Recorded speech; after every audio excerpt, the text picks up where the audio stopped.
Funding for Critical Hit is provided by viewers like you. Hey, so we're making this video because Michael asked us to, and so yeah, I guess we do that now. Well, the ideal relationship is that you guys analyze movies on your own and have your own YouTube channel. We just duke it out and have a grand old time. I do see the benefit of wanting another's perspective and starting conversations on movies that you guys find important or interesting. Spiderverse was written by Phil Lord, and as you guys know, I'm a big fan of his and Chris Miller's stories, and as with all of his scripts, it's solid, clear, and funny. But I do have one issue that is hard to definitively articulate, but I'll try my best.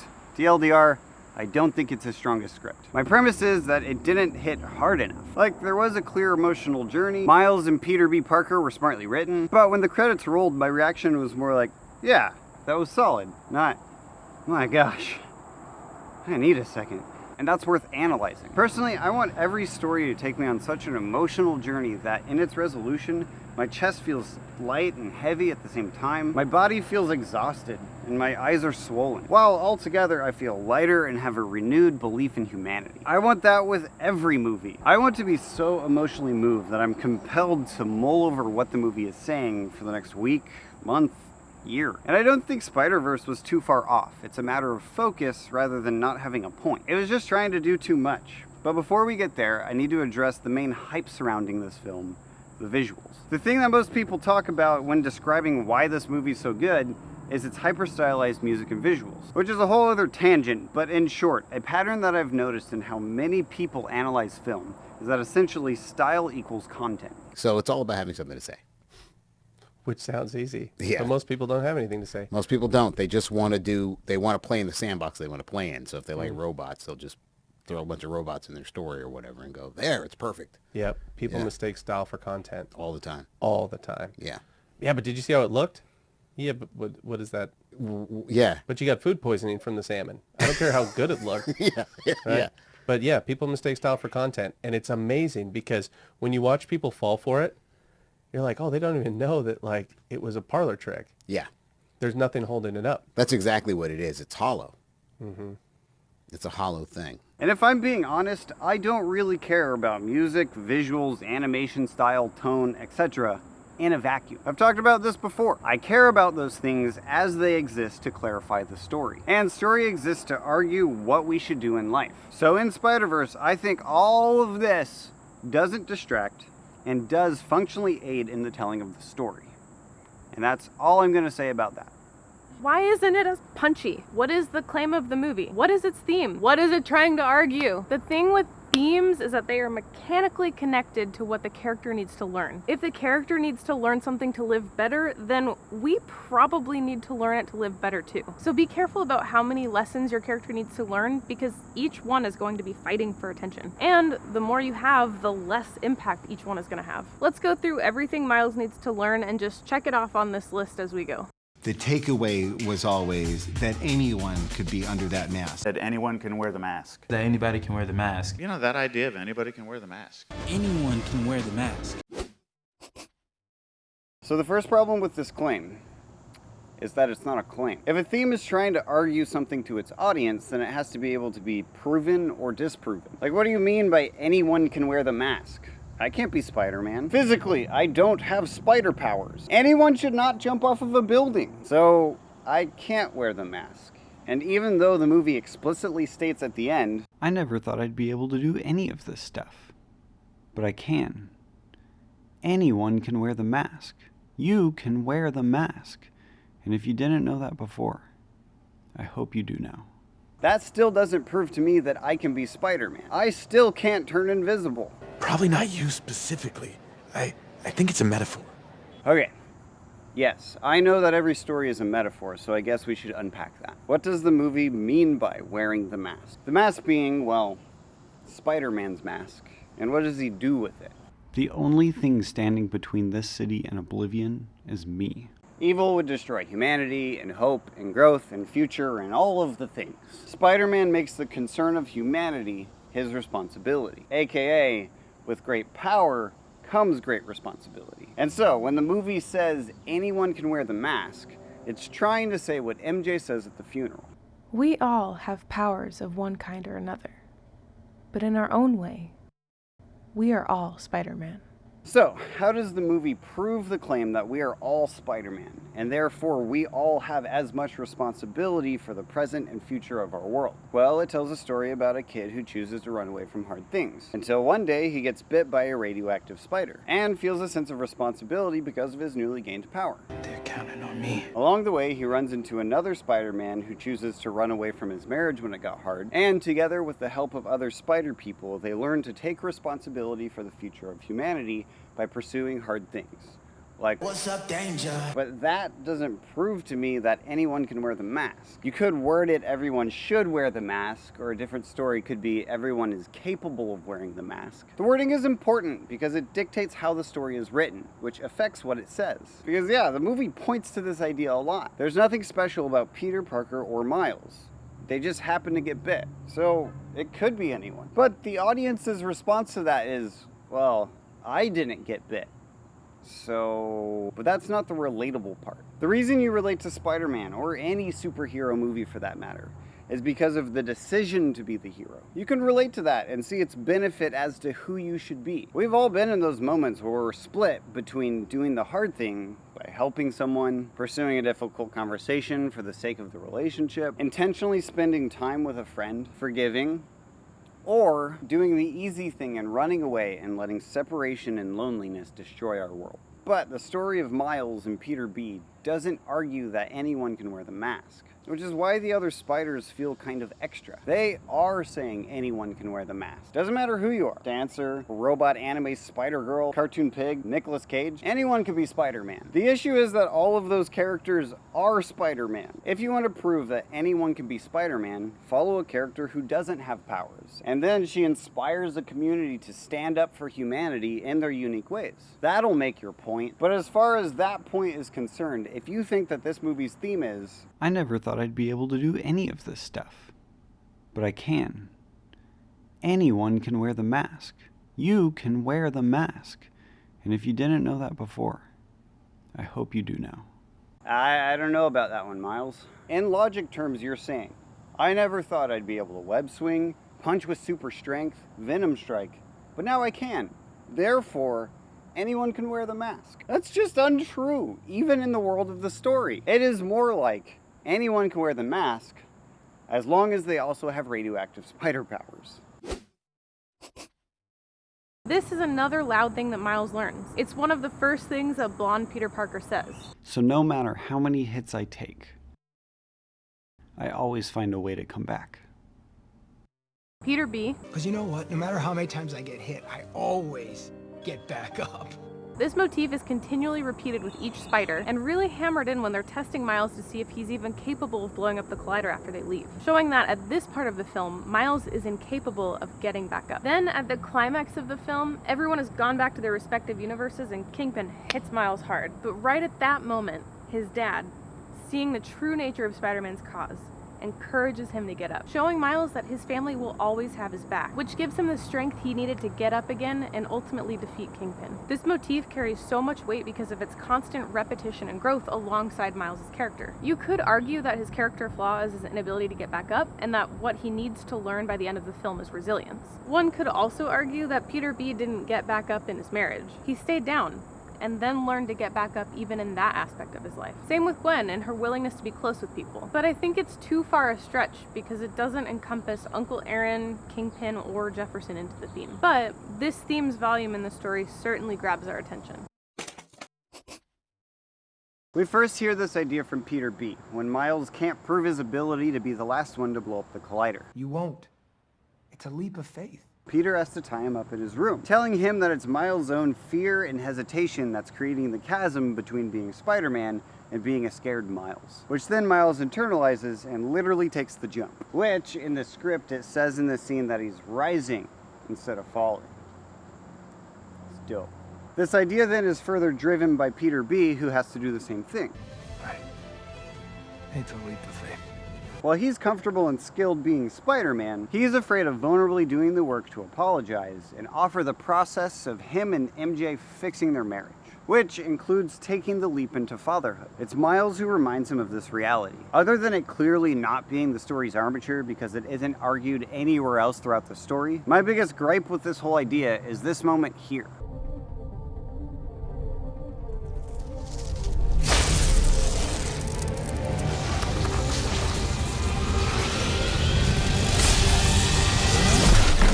The crisis resolution is where you put your character's worldview to the ultimate test. And despite all odds of things getting worse, he makes the change towards a better and more mature life. I don't know what Miles has learned in this moment. I guess he took the leap, whatever that means in this situation. The thing is, Miles is already a fairly confident individual. That's the confusing part about what he needs to learn. In every scene with him interacting with his peers, he's fairly confident in himself. He doesn't hide who he portrays himself as. Hey. Yeah? His shoe's untied. Yeah, I'm aware. It's a choice. He does run away from the responsibility that comes with advanced schooling, which I think is significant and we'll talk about later. But in this moment, he's not in between running away or accepting responsibility. He would have went with them if he could have. This idea is attempting to pay off the scene earlier where he was going to take the leap off of a building, but he can't. And now, after the crisis, he goes to the tallest building and he takes a leap of faith. But from my perspective, that arc was already satisfied when he ran into Alchemax. Did that not take a leap of faith to run after Peter? Taking a leap of faith is necessarily about overcoming fear, which again, Miles hasn't let fear stop him for a while. Miles' fear isn't the reason his uncle died. There aren't any moments where he doesn't want his powers or he's running away from the responsibilities that come with them. He keeps encouraging Peter B to teach him things, which is why this scene doesn't make your chest crumble. This is an unrelatable moment. We don't know why his powers aren't working. He's been confident in pursuing growth the whole time. And I guess now they just work because the story needs them to. This moment actually reminded me a lot of another scene in one of Peter Ramsey's films, Rise of the Guardians, where Jack Frost just gains some new powers to put his staff back together after the crisis. I think it's done a little better in that movie, but the main point is that there's a lack of connection between what needs to be learned, aka why we engage with stories in the first place, and why a character gains control over an ability. A good crisis messes you up. If your story doesn't sink your heart when your characters hit rock bottom, pay attention to that. Don't do it like me. Do it like you. And that never appears in the film, but it's pretty much the main point of the story. In a coming-of-age story, finding an individual perspective is inherent in the character's journey. Maturity is growing out of only looking to role models for direction. It's integrating everything you've learned along the way and beginning your own course of your own volition. And this movie doesn't gloss over that part of Miles' journey. At the beginning, he's told he doesn't have a choice as to what school he goes to. He's trying to incorporate his individuality into the private school system with his untied shoelaces, but is continually failing at connecting with people through who he expresses himself to be, except for Uncle Aaron. His street art is a rebellion against the character and expectations that are thrust upon him, saying, I don't want expectations. I want to figure out how to fill the inside of me myself. Even his stickers are name tags. He's telling the city who he is through his lens, which is further nuanced when Aunt May offers name tags to all the new spiders. Each spider then tells us who they are through their cover page montages. But Miles is immature and can't control his powers, let alone express them uniquely. Miles tells Peter B that none of his advice is working, and Peter's response is, Then stop listening to me! You have to be your own person. You have to trust yourself. And then you have to start seeing your own successes and failures. If you keep looking to others to decide who you are, then how are you to express what you find important? If you want a cape, just have a cape. These ideas resolve when Miles takes the leap and is vulnerable in expressing his unique perspective. He paints his suit, he does fancy tricks that the other spiders didn't teach him. He finally has confidence in his abilities because he proved to himself that he's capable. He is now Spider-Man. But he's not just Spider-Man. He's Miles' version of Spider-Man. As much as all of that is in the film, no one else is learning that. The crisis is not about him being himself versus fitting in. All of these themes that we're talking about are extra layers that each express distinct ideas. And these are all great themes to think about and incorporate into our lives. But if Frozen has taught us anything, a theme that is actually good for humans to do does not necessarily mean it's a good story. A good story is one that argues its theme to completion. It explores every avenue, even the most painful realities, usually called the crisis. The point that I'm making is the fact that all of these themes exist as arguable themes in the story is the problem. It is the reason that the movie doesn't hit you as hard as other stories. It's the reason you're probably not going to go back to this film when you need emotional help. It lacks razor-sharp focus in trying to argue one clear point. Which, I should say that we haven't even told you what we think the actual theme is. You want to end up like your uncle? What's wrong with Uncle Aaron? He's a good guy. We all make choices in life. To reiterate how we started all of this, themes are conveyed by what is learned by characters within a story. And if we look at what each character embodies and what the loudest areas of change are, then we can find what this story is about. At the beginning of the film, Miles' main character flaw is that he keeps trying to run away from the greater responsibility of Vision's Academy because it's not what's comfortable to him. When he's scared, he asks his mom if they can leave Brooklyn, but she responds, "Our family doesn't run from things, Miles." As he painted on the wall, Miles wants no expectations. Peter B is running away from the responsibility of being a husband when the conversation about having kids got tough. Jefferson and Uncle Aaron serve as clone characters for Miles and Peter B. Though they had the same upbringing, one chose great responsibility by serving the community, and the other chose to run away from responsibility and pursue crime. When Kingpin was caught by his family, he didn't take responsibility for who he was. He psychologically ran away and tried to erase that event from ever happening by just replacing his family as if they never caught him. In all those moments, each character had the choice as to who they want to be. And again, for Miles and Peter B, in the beginning, they run away from responsibility, but by the end of the movie, they accept it and face it head on. Which I think is sufficiently argued and why the movie feels structurally solid. It accurately shows that when you accept greater responsibility, great expectations, you're taking on bigger and bigger problems and finding bigger and more impactful solutions. While if you run away and hide, you're either creating bigger problems or perpetuating the ones that already exist. Literally not making the future health of humanity your responsibility. What's interesting to me is that all of these ideas that the movie discusses does surround this idea of taking on greater responsibility. In order to do so, you have to believe you're capable. You have to keep trying even when you continually fail. You're never going to feel ready to take on more responsibility. So to do so, you have to take a leap of faith. And, like we talked about in WALL-E, it's imperative that you bring your own perspective. But the movie doesn't have enough time to thoroughly convince me of any one of those single ideas, let alone the larger theme. It's like I have 20 minutes to convince you that you'll have more energy if you live a healthier life. But before I make that argument, I spend 15 minutes defining what living a healthier life means. And now I only have 5 minutes left to convince you that doing that will give you more energy than if you don't. It's not going to be a very compelling argument because I didn't have enough time to thoroughly explore all the pros and cons of eating healthy versus not. This is Spiderverse's problem. It spends too much time painting the picture of what you need to take responsibility, rather than fully exploring the argument why you should run headlong into greater expectations. Again, I go back to the crisis. If the story is about running towards or away from greater responsibility, that's the dilemma Miles should be wrestling with during the crisis. Like, he should have perceived his uncle's death as his fault as a result of trying to be Spider-Man. And then, like in Lion King, he's given the choice to either run from it or accept it and integrate it. And then the moment of him choosing to be Spider-Man, regardless of the fear, insecurities, risk, would be a significantly more impactful scene, and a harder crisis to experience. Miles wanted to go with them in the first place, aka a leap of faith. He didn't know if he could beat Kingpin, but then they tie him up. And I don't know what thematically changed from the beginning of this scene to the end of it. If they wanted to do the believe in yourself thing, they should have pushed Miles to be less confident and more afraid in the beginning, because then this scene would make sense and hit harder. He's now not afraid. He believes in himself. So in writing your stories, use films like this one and Onward as cautionary tales. Don't get me wrong, these are solid films and will definitely affect the minds of those who watch them. But they could be so much more if they'd really taken the time to take the scalpel to the script and see what's at the core. Because at the end of the day, if you don't really go in and figure out what your story is saying, it will inevitably speak for itself. And it doesn't matter how many times you say, anyone can wear the mask. If that's not what your characters struggle with, that's not what your story's about. Everybody likes when it's improv. So. You like it when it's improv. This is a cat-free channel. Nuh-uh. Tell us what you think in the comments below. Yeah, and enjoying the conversation on Discord.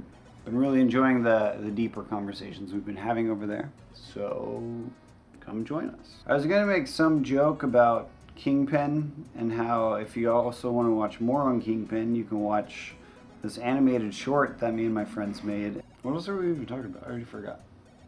What else are we, was that it? Is that all we're... I think so. Follow us. Oh yeah. Yeah, come on. Yeah. We're YouTubers. Hang out with us on social media. So yeah, we'll see you guys next time. Bye. Bye.